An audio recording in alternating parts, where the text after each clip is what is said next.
മഹാരാഷ്ട്ര നിയമസഭാ തെരഞ്ഞെടുപ്പിന് മണിക്കൂറുകൾ മാത്രം ബാക്കി നിൽക്കെ ചർച്ചയായി പത്രപരസ്യ യുദ്ധം. മഹാവികാസ് അഘാടി സഖ്യത്തോടൊപ്പം കോൺഗ്രസിനോടും നോ പറയുക എന്ന തലക്കെട്ട് നൽകിയാണ് മഹായുതി പത്രത്തിൽ പരസ്യം നൽകിയിരിക്കുന്നത്. മഹാരാഷ്ട്ര വിരുദ്ധ ഭരണം മതിയെന്ന് MVAയും തിരിച്ചടിച്ചു.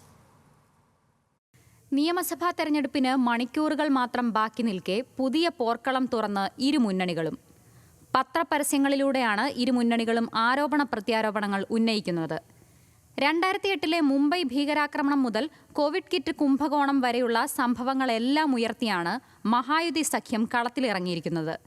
2020 പാൽഘർ കേസിലെ CBI അന്വേഷണം രാഹുൽ ഗാന്ധിയുടെ ഉത്തരവനുസരിച്ച് ഉദ്ധവ് താക്കറെ നിർത്തിയെന്നും പരസ്യത്തിലൂടെ BJP ആരോപിക്കുന്നു.